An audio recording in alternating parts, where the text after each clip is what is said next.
Man, what's going on? What's going on with y'all, man? Welcome. This is the kickoff to the new podcast, Above the Noise. You got my boys here. It's me, QC, Quan himself. Go ahead and introduce yourself. Lemarr, 4K. Thaj, TP.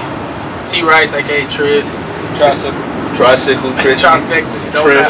This is the gang right here. We're gonna be bringing it to y'all, chopping it up. This is who I be with. They all give me tidbits of information, so I just felt like it was a nice idea to get them the space to do the same thing for y'all. I feel like y'all would be very entertained, and I can gain a lot from just listening to these niggas talk. Yeah. So yeah, let's get into it, man. Talk to me. So, you know what I'm saying? I'm your host, T-Rice. I just introduced myself. This first episode is kind of going to be on some introduction before we start bringing on guests, before we start getting y'all to interview other people. We want to kind of interview ourselves, kind of introduce ourselves. So that's what we're going to start off with. We're going to start off with intros. Kind of tell us a little bit about yourself, where y'all from. You know what I'm saying? Tackle that stuff, get it out the way, so we can get it out of the way. Quan, you go first. For sure. Quan, aka Andrew, aka Quan, aka QC, whatever.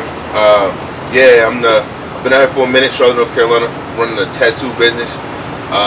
The latest venture is my shop, my new shop, St. Chalant Tattoos and Aesthetics. I'm about to open up. This is my team right here, dream team. Other than that, man, from Goldsboro, Thuggin, 919. Yeah, bro, been out here in Charlotte for a minute. They've been showing love, so I love the city. This is where I'm at. Yeah. Lemarr, 4K, from Ebenezer. Big EP. The biggest. I'm gonna keep it real short. I'm a creative spirit, a creative worker. That's just me. I like to have visions and make them come to life. Real simple. Sure. The show, it's your boy TP. Where with that boy maybe say in the beach with TP. Nah. For real. Anywhere, any occasion. But bro, born and raised 704 here in Charlotte. Moved to a lot of different places. Right now in the South End and stuff. But I've been marketing, e-com. Got boys into that e-com, a little bit of information, how to scale, grow. Talk to me, I'm your boy. Yeah, that's really much it, bro. Chilling, growing out all areas of life, spiritually, mentally, physically. Teach all the same way. Yo, talk to me. It's your boy T-Rice, man. Y'all know who this is. Trip. Columbia, South Carolina, man. I think I'm the only person here not from North Carolina. But yeah, Columbia, South Carolina. You know what I'm saying? I'm a basketball player. Most people know me as a basketball player. I just graduated in Hampton. You know what I'm saying? But I like to say that I'm a very, I guess if I had to describe myself as a creative as well. I like being able to send a message however I can. You know, whether that's videography, talking, do content creation. Any way I can spread a message, find the most creative way to do so, that's what I'm into. So it's a little bit about us, man. You know what I'm saying? Cool little introduction out the way. Info, bitch. Now, one thing I want to ask is, who are the Peacemakers as a unit, as a collective? Any of y'all can butt in. Let's give them an accurate description of who the Peacemakers are. I'm gonna be honest. I feel like my boy Andrew could say that the best. He's the one that actually made Peacemakers, quote unquote. For sure. Founder. No cap, founder, CEO. The Peacemakers in general. I got that inspo from my grandpop. Shout out Otis.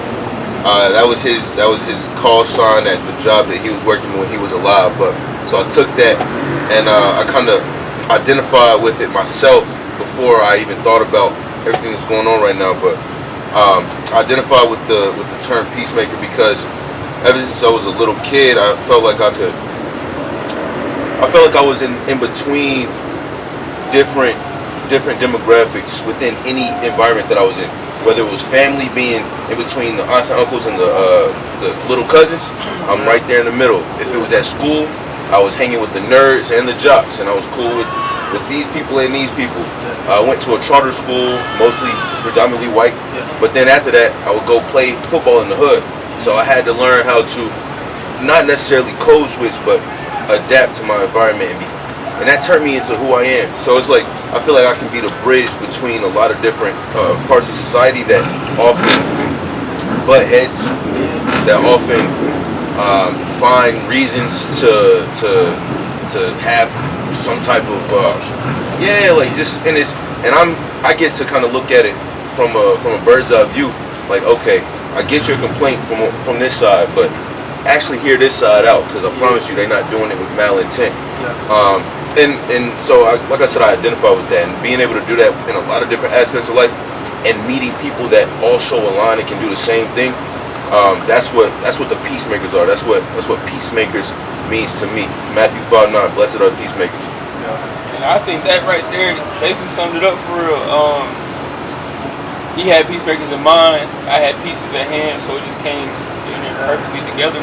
It's a bar. I ain't gonna lie. It's 5 of us. It's 5 peacemakers. It's everybody y'all see right here. We gotta introduce ourselves. My boy Zoe. Couldn't make it today, but we gotta give love to my boy Zoe, man. So that's the 5 peacemakers, man. I think this group been accomplishing a lot in a little time. We started peacemakers like 3 months ago, 2-3 months ago. Yeah. It's just everything has been prospering, great. We keep pushing each other. Like, that's the best thing about it. For real. We always pushing each other to be better. One thing you hit it off with when you do the introduction, like one thing all of us said is we're creative in one type of way. Like everyone got their own way that they create something in this world. You know, I think like we all bring that all together and it just works out. It's not perfect. Nah, definitely. Anything else we said about the peacemakers? I mean, some people saying 3 and 5. I say 4, Peacemakers bitch. and 4, man. Peacemakers and 4, man. Yeah, y'all hear saying Peacemakers and 4 holding this up, man. Y'all know what it is, man. Shout out to Peacemakers. See y'all September 20th, man. For real. Alright, so speaking of September 20th, great segue into one of the highly anticipated questions for me personally as the mediator, as you know what I'm saying. QC. Yes, Sirski. Trim, talk to me.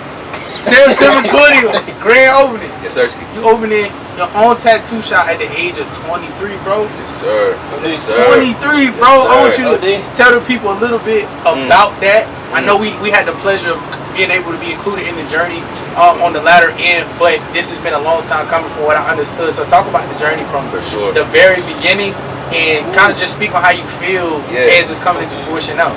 Bro, I'm not gonna lie, man. I appreciate the intro, bro. Feel me? I'm not gonna lie. It's been a long time coming.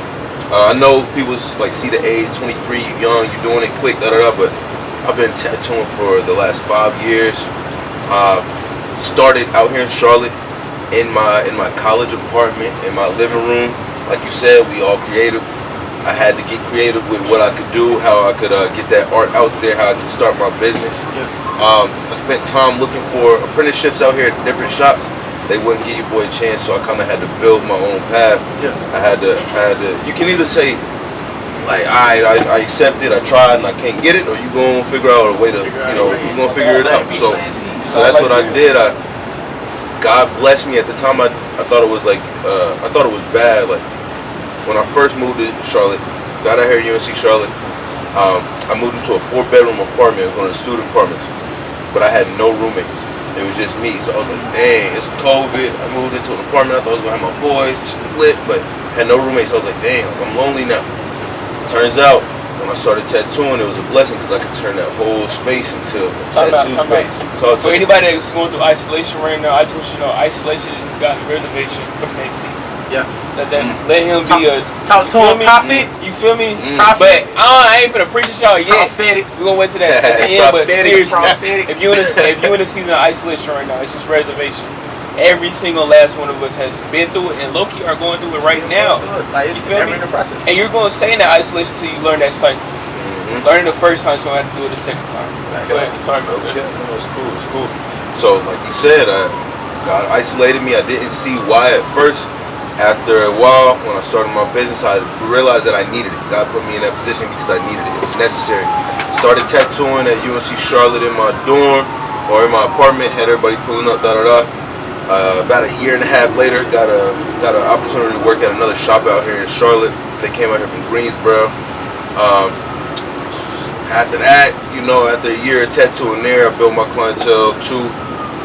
Then I went to my own little suite. Had a fun time tattooing my own little suite, running my business the way I needed to, build professionalism, built more skill set when it comes to communication and conversationalism, whatever.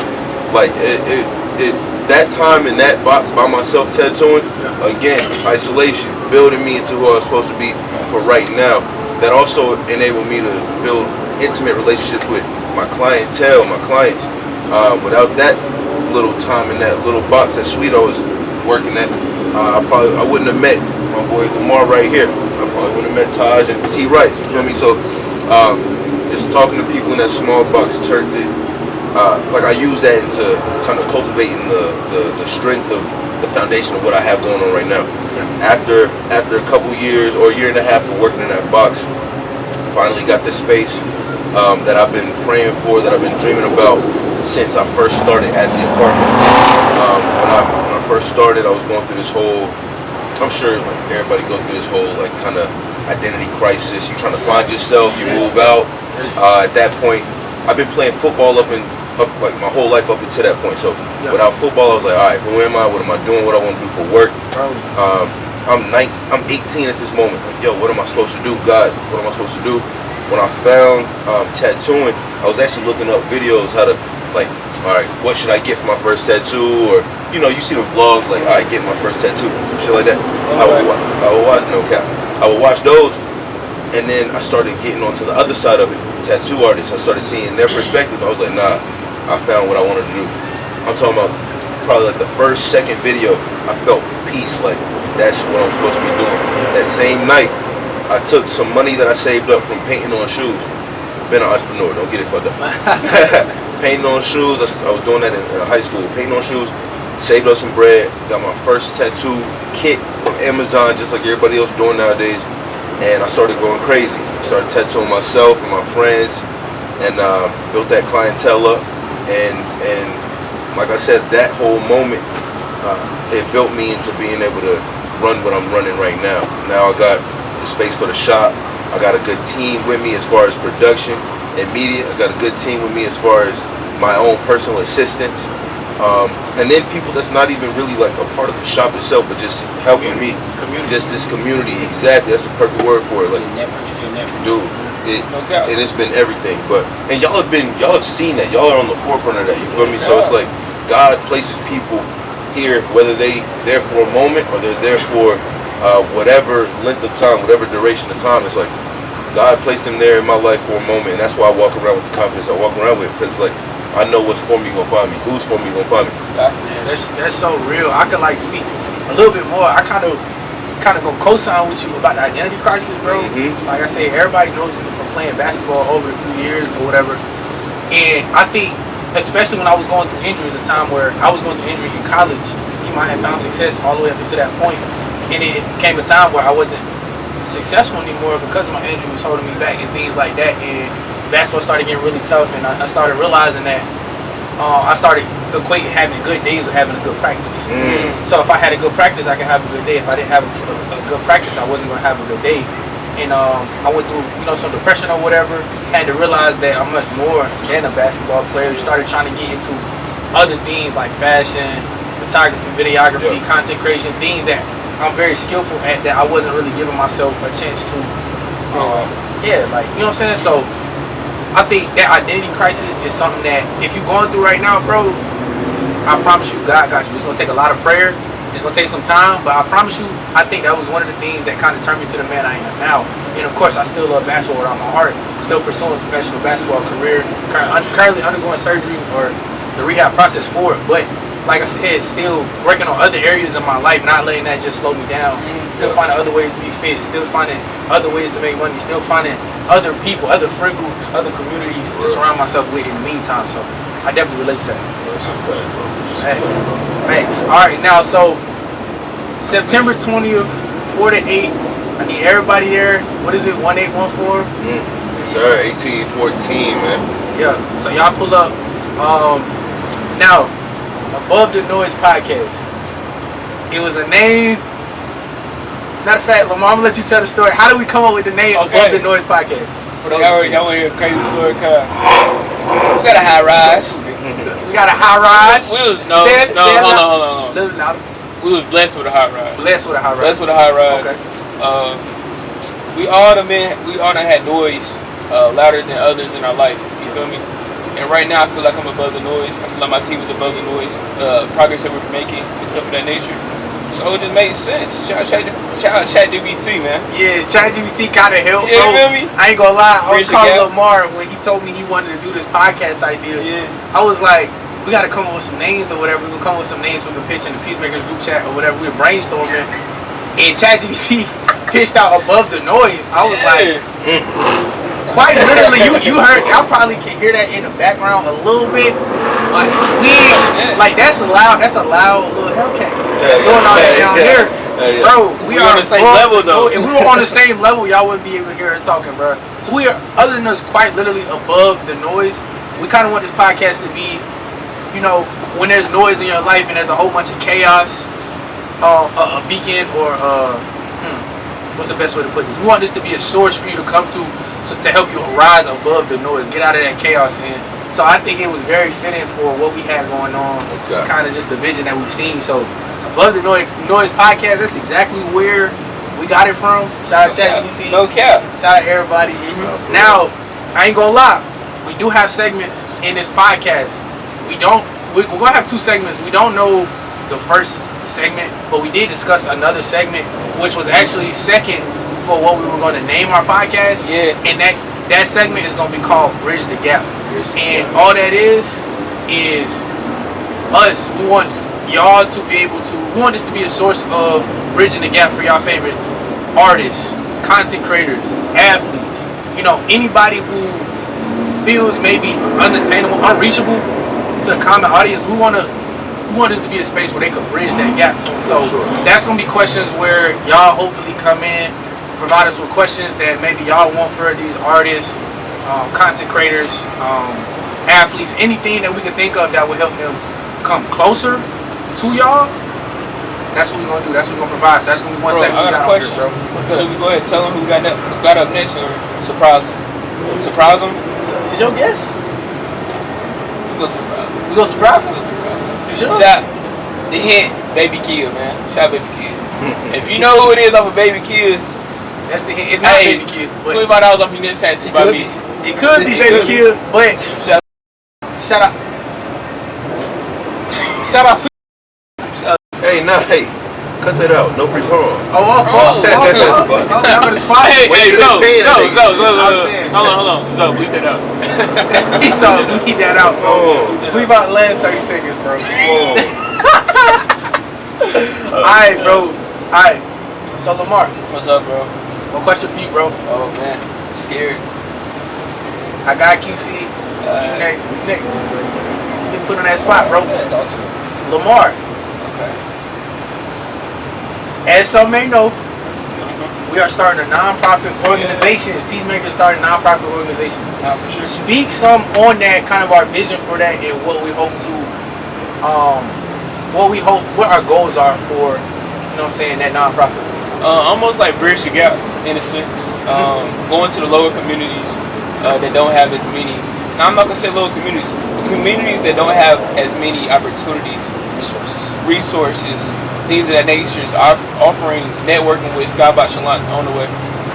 Things like that, giving back to our community, stuff like that, as the students with John C. Smith, or even the high school students, offering mentorship, things like that.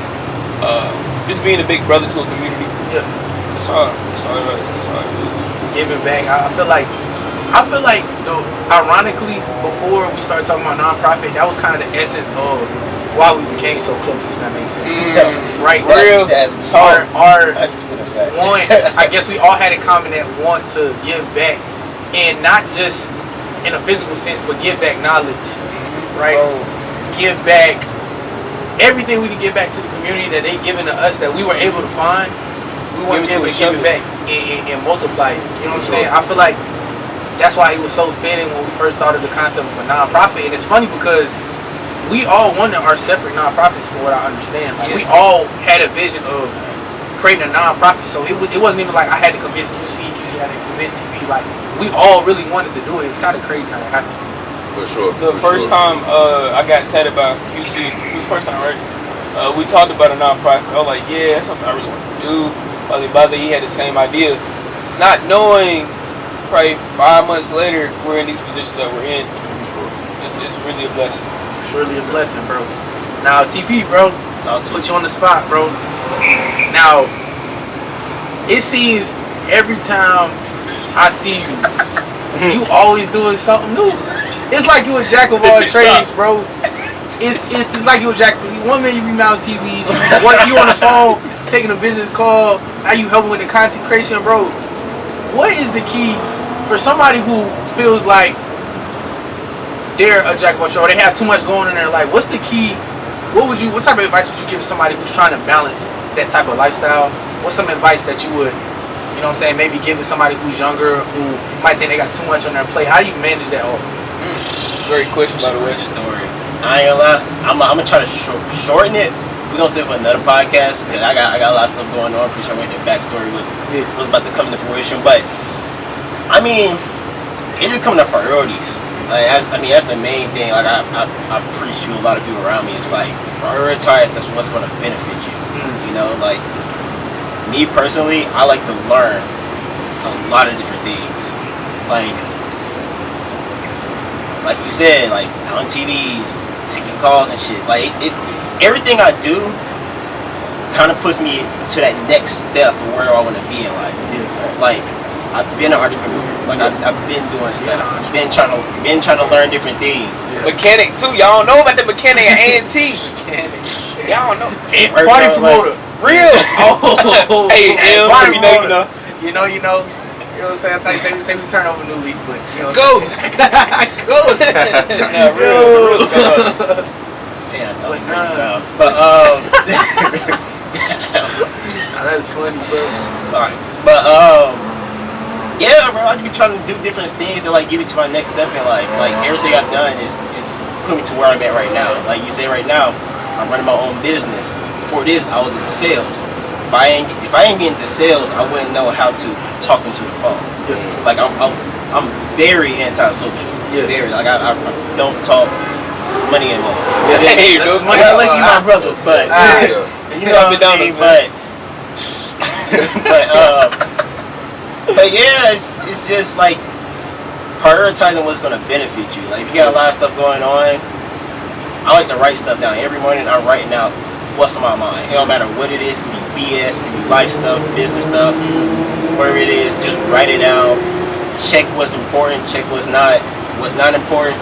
Throw that BS to the side and work on what's important. But I know it's a lot, but main thing is it's just prioritizing what's important in life. Matters if family, friends, girl, money, business, whatever it is. Just prioritize it and make it work. Keep the main thing, the main thing, bro. Now, I put them on the spot, put TP on the spot, because that question was not on the agenda. You see, I gotta put you on the spot one time, bro. Now, Lemarr, you could tell me if I'm right or wrong. Every time we out in this beautiful city that you see, Quan, that's you? You see Andrew? Who the freak is Andrew? No, I'm talking about the most random people. And obviously that speaks to the amount of clientele and the connections that you built over years doing what you're doing, right? And it's the relationships that you built. What is the key to building these relationships, and what is the importance of these relationships, having this network in the city? As I like to say, your network is your net worth. So can you kind of just go into depth how that process began? Because I ain't gonna lie, next person come up and say, I ain't even gonna do that. Go ahead, bro. Go ahead. Chill out. Hey. Real talk. Yeah. Bruh, honestly, man, that just come with, like, you can be a great businessman, you can be a great tattoo artist, you can be a great entrepreneur, a great whatever. But if you're not personable, if you don't know how to talk to people and make people feel comfortable in whatever lane, avenue, environment, job, and whatever you're doing in your life, if you don't know how to make somebody else feel comfortable, you're not gonna get that. Yeah, people gonna come to you for your service. Yeah, they're gonna pay you. It's gonna be very transactional. But that's it. It'll stop right there. When I'm doing what I'm doing, when I'm tattooing, granted, tattooing does allow for a very intimate session. It makes a very intimate space, so you become very close to these people regardless. But with my personality, it's like when I'm doing what I'm doing, the fact that I am social, the fact that I do have that that eagerness or that drive to help people. The fact that I am nosy. The fact that I wanted, like, if y'all don't know, I went to school for therapy. I went to school to sit down and talk to people. Therapeutic QC. Exactly. So what's going on? Yeah, like I went to school for this, and it's crazy because I get to do that every day, even without graduating, without continuing school for it. I still get to do it, and I still get to be that for people. But I'm also people's best friends. I'm also people's scapegoats. I'm someone that people can open up to if they don't even feel comfortable. Open up to their parents, to their spouse about certain things. Like being a tattoo artist is, like I said, it's very intimate, but they don't see you all the time, so it's like they feel comfortable automatically if you present that energy off rip. I talk to all my clients like I knew them for 10 years the first session. And some people rock with it, some people don't. I don't press too hard. I kind of, I scope the scenery out. But most of the time, bro, I like to talk, and I like to have fun. I like to get into people's business. I like to laugh. I like to make other people feel good. I like to make other people comfortable. So it's like when you mix all of that on top of the business and on top of the specific industry that I'm in, it's like over time, especially being in Charlotte, which is, it might seem like a grand city, but it's like if you're from Charlotte, if you live here, you know it's a big city, but it's a small city. So it's like if people rock with you, they gonna rock with you out here, especially if you keep your business identity and reputation positive. People gonna rock with you, and I love that because I love people, and it's been smooth because I don't really show it off. So now I got these guys with me all the time, and they be seeing, peeping it. You don't even notice it though. Bro, I mean, chill, like, cause it's kind of like it was a gradual build up over time. So now it's like, oh, that's just regular. If I go to Trader Joe's right now, I'm gonna see somebody that knows me from tattoos, and I'm gonna see somebody that I know. If I go down to the park, I'm probably gonna see somebody that I tatted. And that was a build up over time. So now y'all are coming in, y'all are seeing the behind the scenes of my life because y'all with me more now. Lemarr, my new roommate and shit. It's like now y'all are making me look at it from a grander perspective. Like, dang, I get to take a step back. Like, wow, I have been out here and I have been solidifying my name with Charlotte. Dang, like people know me for my art. No, I'm not famous in any way, but it feels so good to be perceived, to be known, to be that's the best word for me. Exactly. I don't know. It's surreal. So when y'all make the jokes, it's like, dang, like I've gotten used to this, and y'all keep me not used to it. So I appreciate that. I never want to get used to that because I love every single one of my clients, and that's a fact. Hey, I ain't gonna lie. I'm gonna speak to a different side of that too. A different side of that, and this is kind of, that's more of a authentic, just pure wholesome way of looking at the connections you have made, right? For sure. But we'd be remiss if we said that this didn't help us in the grand scheme of things, if that makes sense. As far as being personable, going out and building relationships with people, it's allowed us to meet food truck vendors. What is it? Clothing brand designers, right? Bartenders. People work security at some of the biggest bars in the city, rooftop bars in the city. Hey man, like saying all that to say, Charlotte, North Carolina, y'all rocking with us. Yes, like he said, we've been building community out here. We've been building authentic relationships out here. Shout out my girl. Shout out my boy at Merchant. Shout out all my folks. Merchant. Like y'all know who y'all are, and like I said, we've been out here in Charlotte. Charlotte been showing love. We out here. It's to the point where it's like, what, last weekend? Never mind. That's why I said. That's why I always try to get to. Thaj said, keep the main thing. The main thing. Hey, y'all gonna have to get on the Patreon. Subscribe to the Patreon. Shout out to the Patreon gang. Shout out to the podcast. Not the podcast. Shrimp. Ooh. If you really want to realize, bro, like the BS, like when we streaming at 4 a.m. If you want to chill with the guys, basically, we on business, we cool. Twitch, TikTok, YouTube, but like you was saying, getting back to business. When we go out, we're well taken care of. Just put it like this: we're well taken care of, for sure. That's beautiful, man. And I think that's beautiful that we all have embraced the city as well as the city has embraced us. So, like I said, we couldn't have asked for a better situation, and this just wasn't dropped in our lap. You know what I'm saying? I like to say that God has blessed us with this, as Lemarr said before. So, speaking of God, my favorite segment of the show. I said we had two segments, and we didn't know what the other segment was. But I left out the key segment, which is my favorite, because I wanted to save it for last, bro. And that's the verse of the episode, bro. It's my personal favorite. I'm pretty sure y'all's personal favorite. Ain't gonna lie, definitely got this on the wallpaper. It's called Romans 8:18. And whenever I say this, I want to ask y'all, how does this relate to your life as well? Yeah. Right now, it says, I consider that our present sufferings are not worth comparing with the glory that will be revealed in us. Yeah. Basically, right there, what does that mean to you, Triz? Now, because you have it tatted. Yeah, I'm about to say so. So I gotta ask you I don't know if first. y'all can see it. I got it tatted right here, Romans 8:18 on me, bro. I don't know. I feel like that's my whole life. It's hard to sum it up into one thing, right? Like the struggles. Basically, I guess if I wanted to dumb it down, it's the struggles that you're facing right now can't compare to the glory that's to you. So the losses you're going through right now, that dark time, it's nothing compared to the wins that God is going to give you, right? And I've had so many dark times in my life where I felt like I hit rock bottom, right? Yeah. I felt like it wasn't really, I didn't know who I was. Like I was lost. And I feel like every time I read that verse, it reminds me that there's an end of the tunnel. You gotta make it. Keep God. God's the only one that's gonna propel you out the tunnel. But you're gonna get there eventually. And so every time like I feel like I'm struggling, or I feel like I can't do something, or I feel like my dreams are too far out of reach, I feel like I read that verse and it brings me back to that. So that's how I'm gonna say a personal one. I ain't gonna get too personal, but to deal with Peacemakers. Triz came down here in May. Yeah. Right after graduation. Bro, we are in my room creating content. And in my head, I'm gonna be honest, I'm like, how's it gonna blow? Like, how's it gonna work? Like, how are we gonna meet the right people? Yeah. We had tried certain groups in the past that didn't really work. A month later.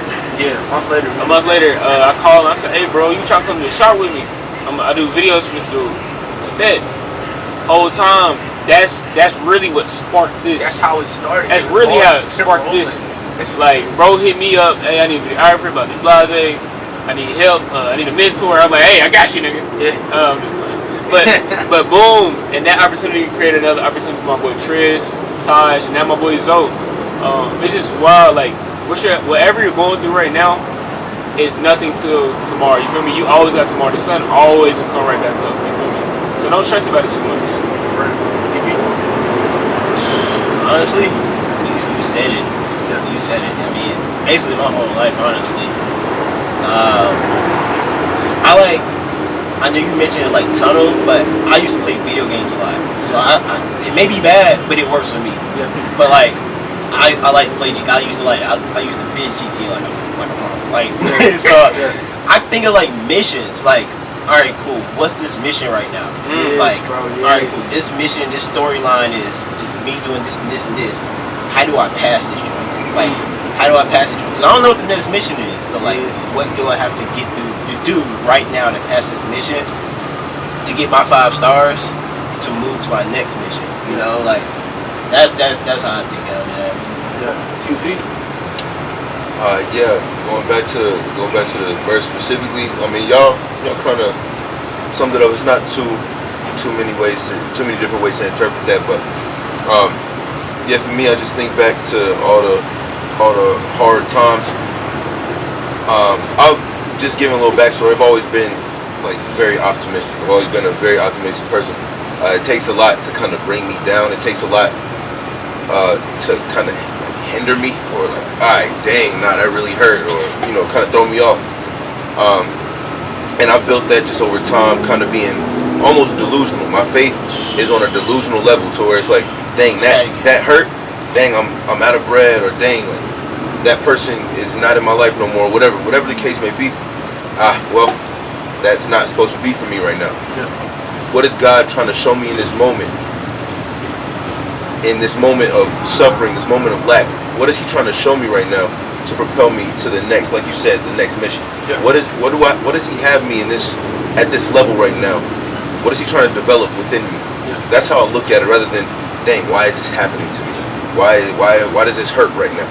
So when I changed my mind from that, and yes, it is easier said than done, but when I really started looking at life like through a spiritual lens and rather than a physical lens, it became like things became more clear. Like, okay, I'm here for a reason because I'm not ready for what God really has for me yet.